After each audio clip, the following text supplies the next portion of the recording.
This is this story of what happened to my country, Latvia. I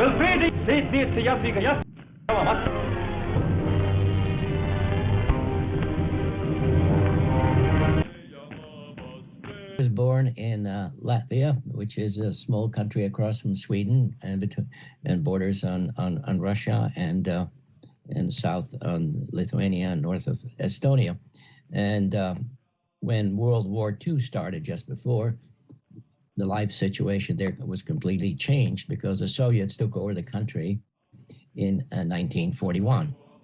So I lived under the Soviet occupation for about a year, and it was not a very pleasant experience. The only thing I could mention to you, at age 7, I was on the KGB wanted list, but my sister was 5.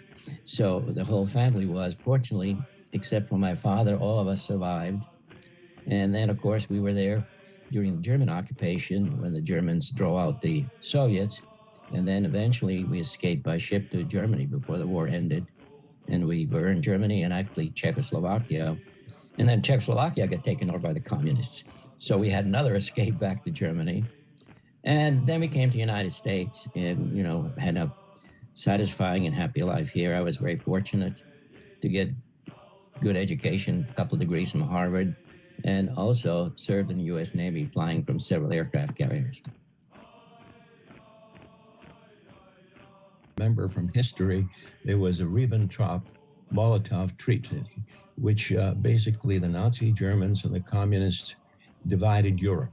And then after the treaty was concluded, there was a secret clause, and the secret clause of the treaty said that the Soviets could take over Latvia and Estonia and Lithuania, and of course Germans could occupy the larger part of Poland.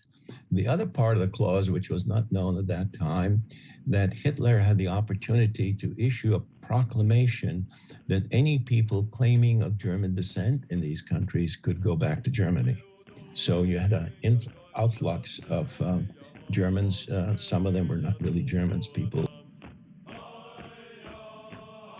They arrested some of the leaders first, and then one night they arrested about 15,500 people, which doesn't look like a big number, but it was a good part of the population, since the population was a little over 2 million, and deported them to Siberia. So they rounded them up, put them into cattle cart and shipped off to Siberia. Very few returned. And she handed the receiver to my father. My father said, "Take care of the children, do what you can." And my mother immediately understood that he's being arrested and shipped to Siberia. And so the phone conversation terminated, and she took off for one city, and we got shipped to another place so that KGB wouldn't get us, because they were not that rapid. Took them a while to figure out where we were. So we had to hide with different people. And the only thing that saved us, that about 10 days later, Germans attacked Russia. And of course, then shortly afterwards, they came in Latvia, we could return. But we were hiding for about 12 to 10, from June 14th till about June 25th or 6th. So, The scenes you will see are part of history. They are past. But I ask you to look at them and think. What happened to Latvia has happened to other nations. Don't let it happen to you.